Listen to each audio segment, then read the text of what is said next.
Good morning and happy Monday, everybody. First of all, I want to start off and just ask how y'all are doing, how y'all are feeling, is everything going okay? I know we're starting week 2 of social isolation here in Texas. I've been online all morning trying to cancel and rearrange or reschedule a lot of stuff that I had going on, and so it's taken me a little bit of time to get on here. So how are y'all doing? Y'all handling everything okay? Still getting to get out and enjoy some exercise, I hope. I know that helps keep me sane. I've been on a running streak since this started, or a moving streak. I walked a couple days with my dad. But let me know how y'all are doing. I'm curious. So let's just dive into manual mode on the camera today and get started. And this one might be a little bit longer because there's so much information to take. And as usual, if you have any questions, don't be afraid to ask. And I've got some notes that I wrote ready to go. So if you see me glancing up, I'm looking at notes. Okay, so there's so much that goes into exposing, to understanding exposure in general with your camera. There's several factors that tie into it. Your ISO, your shutter speed, and your f-stop. So we'll start with ISO, which is the International Organization of Standardization. It's holds over from the film days. They had different numbers from ISO 100 all the way up to 1600, I believe, was the common film speeds.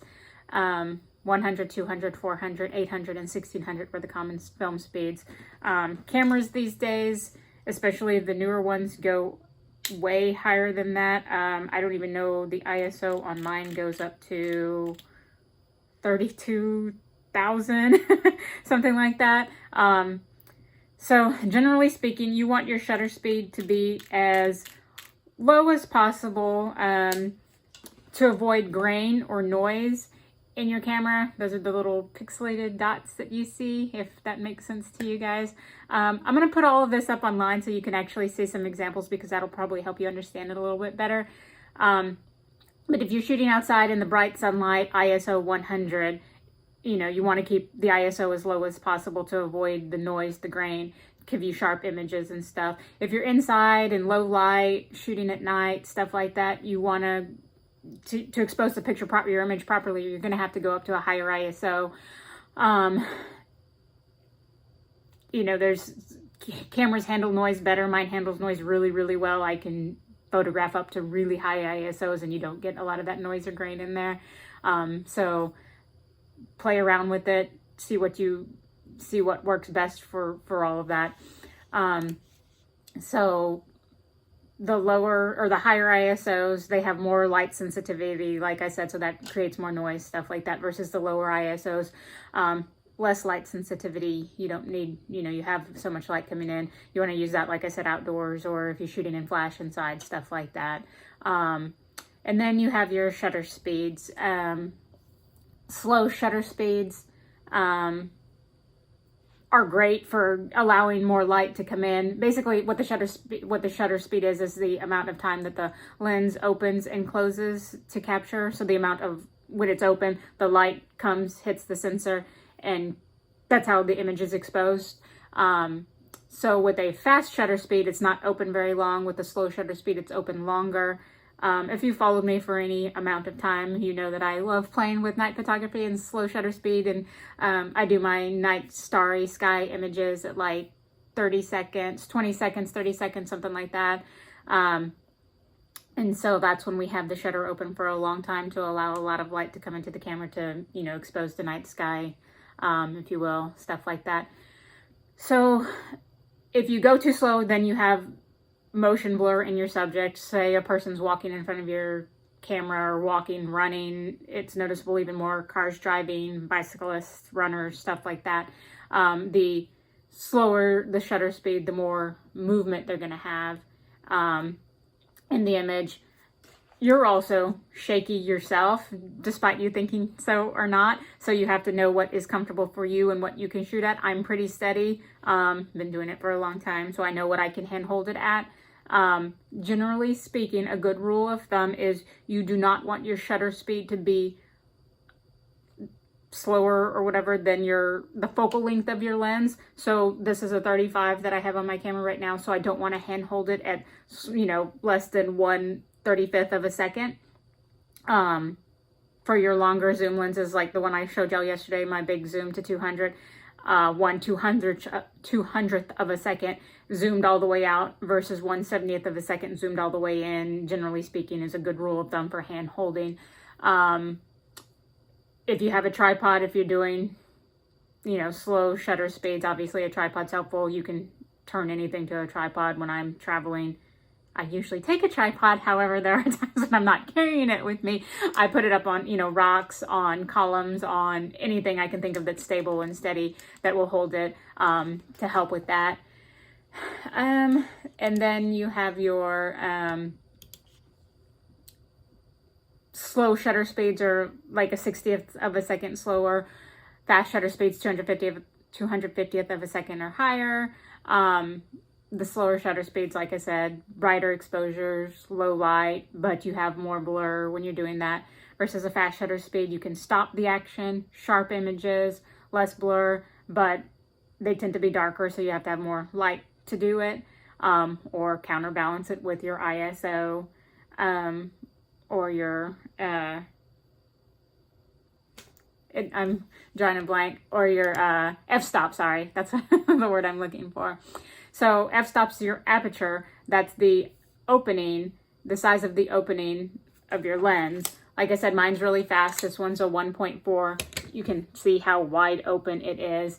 Like I said, many of the consumer level lenses start at 3.5 to 4.5, something like that.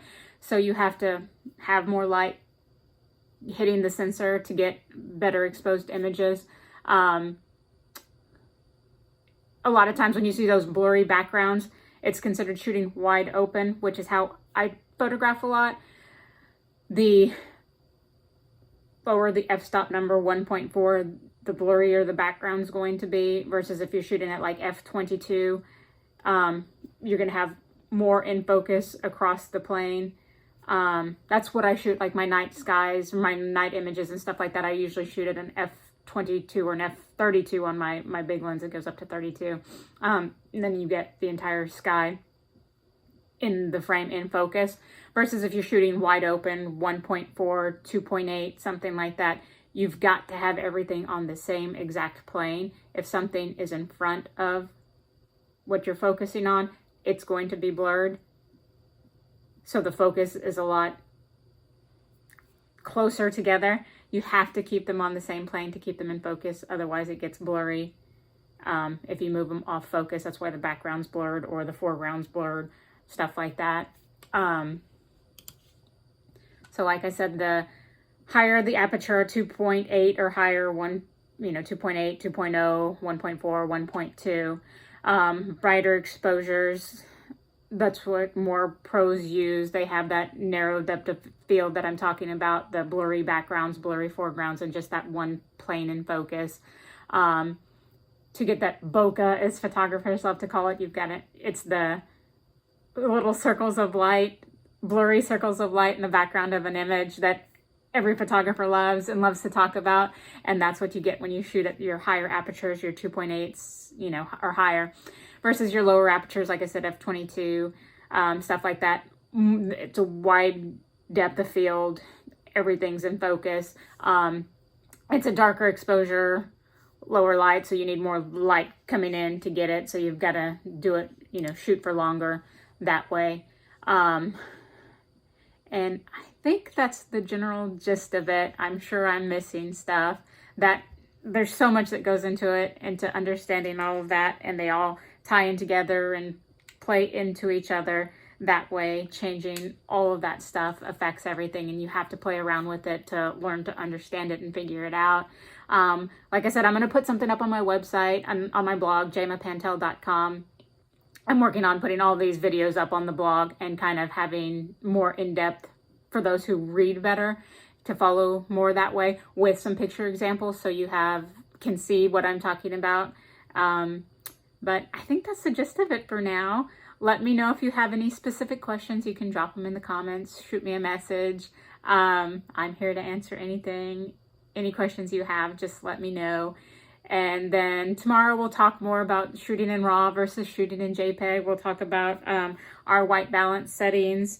I shoot in Kelvin. I love Kelvin. It's the only way I want to go. Most people probably shoot in auto white balance is my guess, but I'll explain a little bit of that tomorrow.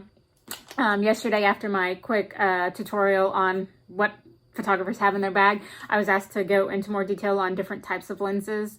Because there are so many options out there, from macro to standard zoom, super zooms, your prime lenses like I talked about, stuff like that. So I will go into more detail on that for you guys too. There's different modes on your camera. Most of your cameras that have a dial that you can play around with, you've got your manual mode. Like I said, that's what I keep it on. You've got your AV, which is your aperture priority. That means if you set your aperture, the camera will automatically set everything else for you. So that's a good way to get out and play. So, you know, try setting your aperture at the widest open settings. This is something I did back in college when I was learning all of this. Set your camera at the widest setting you can on the aperture priority. Take a picture, you know, kids don't sit still. I was going to say use your kid if they want to sit still, but use a stuffed animal, use, you know, anything you can think of. Just put it in front of your camera, set it on aperture priority, open it up to the widest it'll go. For example, this one, 1.4. Then just keep changing the dial and going up all the way to 22 or whatever it goes up to. And keep focusing on the subject, and you'll see how the background blurs and then the black background comes in focus. That's a great tutorial to play with to show you exactly what I'm talking about. Then you've got your TV, which is your shutter priority. You set the shutter, the camera sets everything else. Same thing, set it on, you know, 1/10 of a second. See if you can handhold it 1/15 of a second. See if you can handhold it 1/20th, you know, and on up. That'll give you a good idea of how you can handhold. You know, I can handhold on the 35 millimeter at 1/10 of a second, no problem, not get the blur. Everybody's different, everybody shakes different. Hold your camera, steady yourself, keep your arms like this, and that keeps you as steady as possible. Generally, when people are looking at the screen and shooting this way, they're not as steady as if you're using the viewfinder and holding it up to your face. That's how you maintain steadiness. So I don't like shooting through the viewfinder that way. But same thing, play with the shutter priority that way. And then you also have program mode on a lot of the DSLRs. And program mode is kind of an automatic mode for these cameras where you can still shoot in RAW, but shoot on auto, stuff like that. And then you have bulb mode, which I used to use a lot of back in the day. You can keep the shutter open for a lot longer than what the camera or the, you know, what everything allows for. You just have to have an external cable to do it, I believe. There might be another way, but that's how I always did it in college. And I've done like 30-minute exposures on the dark backcountry roads of the river, of the Guadalupe River back in college, and pitch black outside, and just left the shutter on bulb for 30 minutes just to see what I would get. And I might have those pictures, and I might show y'all some of my pictures from college when I did all these tests, because I still have some of them. And it was all about presentation and matting them and displaying them properly back then, just like I enjoy doing now. And that's why I like giving my clients finished products, matted photos, mounted photos, albums, stuff like that. It's all about the presentation. Who wants to just hand over a disc with files, like, and leave you to do the work? I want, you know, it's all about presentation to me. I want to take care of everything, which is why I do things the way I do. But I think I have talked enough today. And I will let y'all go for now. But like I said, if you have any questions, just let me know. I'm here to help. I will try to get a blog up sometime this week with all of this and pictures and stuff like that. And I hope y'all are having a great Monday. I will check back in tomorrow, the next day, to talk more about stuff. Maybe y'all are hearing from me too much and y'all just don't want to hear it anymore. I don't know. But have a good Monday, and ask me any questions. Let me know if you need any help with anything, and I'll chat with y'all soon. Bye.